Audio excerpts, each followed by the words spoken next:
ಸಸ್ಯಗಳಿಗೆ NPK ಅಂದರೆ ಸಾರಜನಕ, ರಂಜಕ ಮತ್ತು ಪೊಟ್ಯಾಷಿಯಂ ಎಂಬ 3 ಮುಖ್ಯ ಪೋಷಕಾಂಶಗಳು ಅತ್ಯಗತ್ಯ. ಇವುಗಳಲ್ಲಿ ಯಾವುದಾದರೊಂದು ಕೊರತೆಯಾದರೆ ಇಳುವರಿ ನಷ್ಟ ಕಟ್ಟಿಟ್ಟ ಬುತ್ತಿ. ಯಾಕಂತ ಅಂದರೆ ಸಾರಜನಕ ಎಲೆಗಳ ಬೆಳವಣಿಗೆಗೆ, ರಂಜಕ ಬೇರಿನ ಬೆಳವಣಿಗೆಗೆ ಮತ್ತು ಪೊಟ್ಯಾಷಿಯಂ ಕಾಳು ಅಥವಾ ಹಣ್ಣಿನ ಬೆಳವಣಿಗೆಗೆ ಬೇಕೇ ಬೇಕು.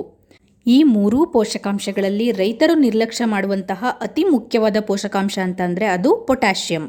ಆದರೆ ಇದರ ಉಪಯೋಗ ತುಂಬಾ ಇದೆ.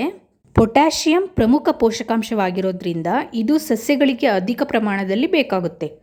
ಪೊಟ್ಯಾಷಿಯಂ ಪೂರೈಸುವಂತಹ ಗೊಬ್ಬರಗಳಲ್ಲಿ ಪ್ರಮುಖ ಗೊಬ್ಬರ ಅಂತಂದರೆ ಅದು MOP ಅಂದರೆ ಮ್ಯೂರೇಟ್ ಆಫ್ ಪೊಟ್ಯಾಷ್. ಇದನ್ನು ಪೊಟ್ಯಾಷಿಯಂ ಕ್ಲೋರೈಡ್ ಅಂದರೆ KCl ಅಂತಾನೂ ಕೂಡ ಕರೀತಾರೆ.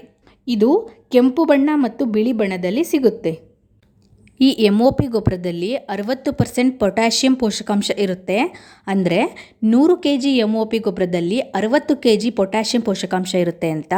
ಪೊಟ್ಯಾಷ್ ಅಥವಾ MOP ಗೊಬ್ಬರದ ಪ್ರಯೋಜನಗಳೇನೆಂದರೆ ಈ ಗೊಬ್ಬರವನ್ನು ಹಾಕೋದ್ರಿಂದ ಸಸ್ಯಗಳಲ್ಲಿನ ರೋಗ ನಿರೋಧಕ ಶಕ್ತಿ ಹೆಚ್ಚುತ್ತೆ ಹಾಗೂ ಶೀತ ಹಾಗೂ ಬರ ನಿರೋಧಕ ಶಕ್ತಿ ಕೂಡ ಹೆಚ್ಚುತ್ತೆ. ಪೊಟ್ಯಾಷಿಯಂ ಪೋಷಕಾಂಶ ಸಸ್ಯಗಳ ಕಾಂಡದ ಬಲವನ್ನು ಹೆಚ್ಚುತ್ತೆ ಹಾಗೂ ಬೇರಿನ ಆರೋಗ್ಯವನ್ನು ಕಾಪಾಡುತ್ತೆ. ಈ ಪೊಟ್ಯಾಷಿಯಂ ಇಳುವರಿಯನ್ನು ಹೆಚ್ಚಿಸುತ್ತೆ ಅಂತ ಗೊತ್ತು. ಅದ್ರ ಜೊತೆಗೆ ಕಾಳು ಅಥವಾ ಹಣ್ಣಿನ ಗುಣಮಟ್ಟವನ್ನು ಸಹ ಹೆಚ್ಚಿಸುತ್ತೆ.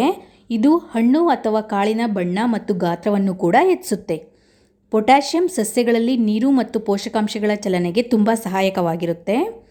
ಇದು ಸಸ್ಯಗಳು ಉಸಿರಾಡಲು ಸಹಾಯ ಮಾಡುತ್ತೆ. MOP ಗೊಬ್ಬರವನ್ನು ಸಾಲ್ಟ್ ಸೆನ್ಸಿಟಿವ್ ಬೆಳೆಗಳಾದ ತಂಬಾಕು, ಟೊಮ್ಯಾಟೊ, ಕ್ಯಾಬೇಜ್, ಕ್ಯಾರೋಟ್, ಬೀನ್ಸ್ ಬೆಳೆಗಳನ್ನು ಬಿಟ್ಟು ಉಳಿದ ಎಲ್ಲ ಬೆಳೆಗಳಲ್ಲಿ ಕೂಡ ಇದನ್ನು ಉಪಯೋಗಿಸಬಹುದು ಎಂದು ತಜ್ಞರು ತಿಳಿಸ್ತಾರೆ.